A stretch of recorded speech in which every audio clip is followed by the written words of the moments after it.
স্বস্তি ভেজ কিচেনে তোমাদের সবাইকে ওয়েলকাম জানিয়ে আজকে আমি চলে এসেছি আরেকটা নতুন রেসিপি নিয়ে। তো আজকে আমি বানাবো, দেখতে পাচ্ছ আলু কেটে নিয়েছি, আলুটা কিন্তু ছুলে নিয়েছি, কাটিনি এখনো।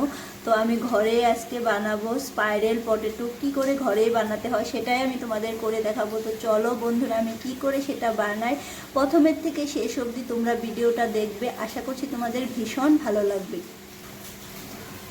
তো আলুটা আমি কেটে নিচ্ছি।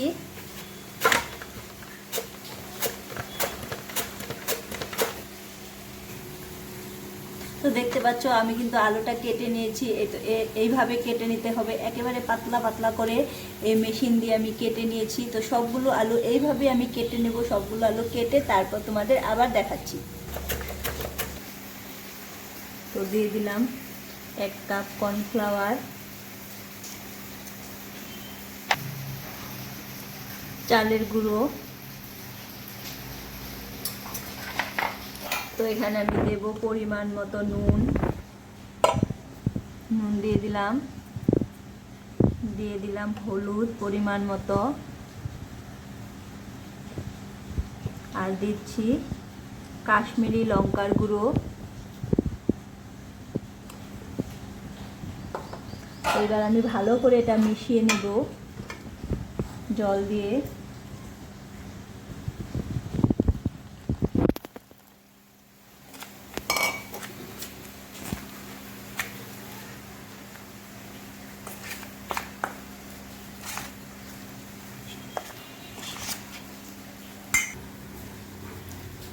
একটুখানি জিরের গুঁড়ো দিয়ে দিলাম। এবার আমি জল দিয়ে ভালো করে ব্যাটারটা বানিয়ে নেব।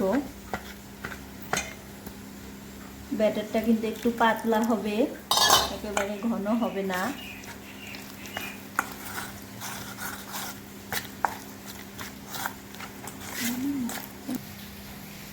আমার ব্যাটারটা কিন্তু বানানো হয়ে গেছে, দেখতে পাচ্ছ। খুব একটা ঘন করিনি, একটু পাতলাই রেখেছি, কারণ এটা বানানোর জন্য ব্যাটারটা কিন্তু পাতলাই করতে হবে। আর আমার আলুটা কিন্তু জলে যে ভিজিয়ে রেখেছিলাম নুন জলে, তা কিন্তু হয়ে গেছে। এই তো দেখতে পাচ্ছ। এবার আমি উঠে নেব আলুগুলো সবগুলো। তো উঠে নিচ্ছি জল থেকে, উঠে অন্য একটা পাত্রে রাখছি।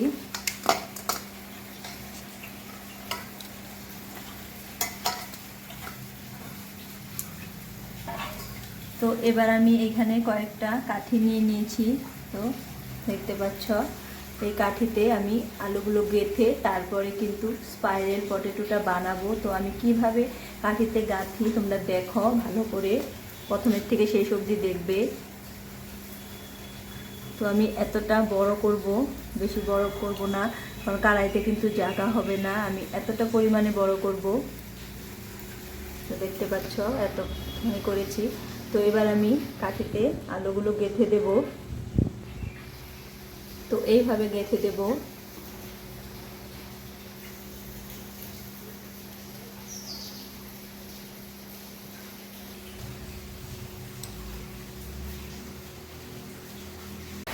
তো আমার সবগুলো কিন্তু বানানো হয়ে গেছে, দেখতে পাচ্ছ।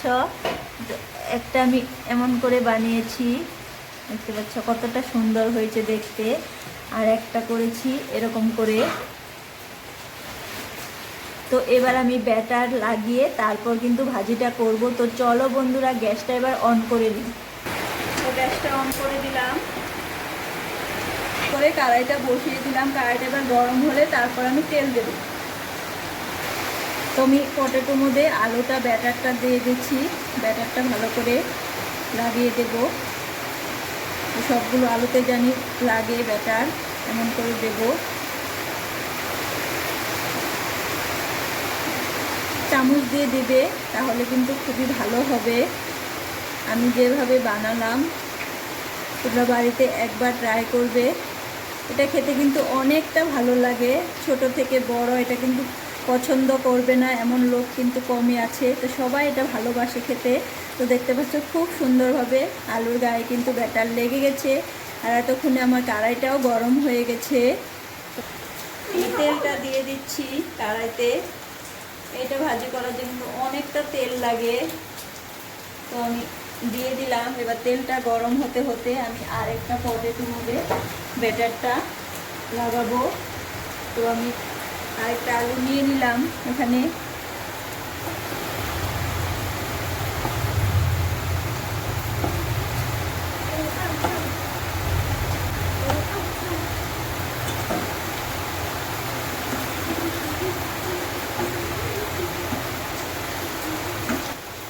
তো আমি কিন্তু সবগুলো আলুতে ভালো করে ব্যাটারটা লাগিয়ে নিচ্ছি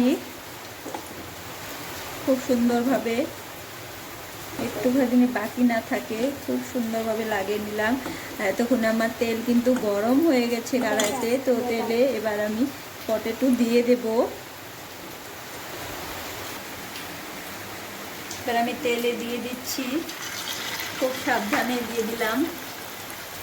তো আরেকটা দিয়ে দেবো এবার।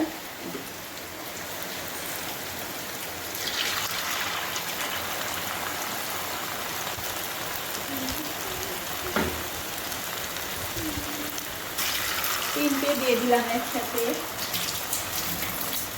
তো গ্যাসের ফ্লেমটা একটু কমিয়ে দিলাম।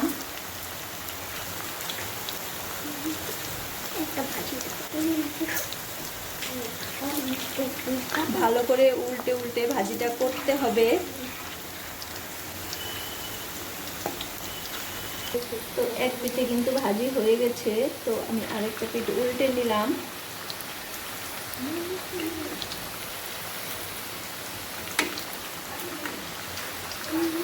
তো খুব সুন্দর হয়েছে, এক পিঠ হয়ে গেছে।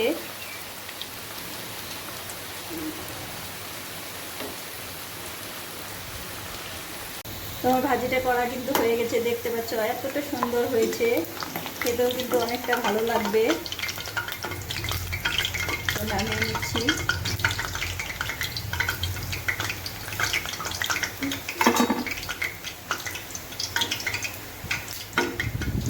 নামিয়ে নিলাম।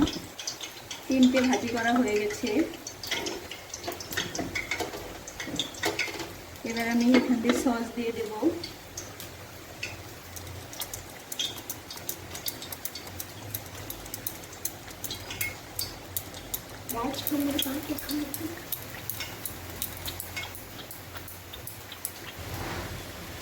এইভাবে তোমরা বাড়িতে একবার হলো ট্রাই করবে, ভীষণই ভালো লাগে এটা খেতে। বাচ্চাদের যদি বানিয়ে দেওয়া হয় তো কিন্তু ভীষণই ওরা ভালোবাসবে। তো বানানো কিন্তু খুব একটা ঝামেলা নেই, অনেকটাই সোজা। তো বাড়িতে একবার ট্রাই করবে, তো এইভাবে বানাবে। আর আমার ভিডিওটা সম্পূর্ণ যদি দেখো তাহলে তো শিখতেই পারবে। তো আজকের ভিডিওটা আমি এখানে শেষ করছি। নতুন নতুন যদি তোমরা ভিডিও এইভাবে দেখতে চাও তো আমাকে কমেন্ট করে তোমরা জানাবে, আর আমার চ্যানেলের পাশে থেকো।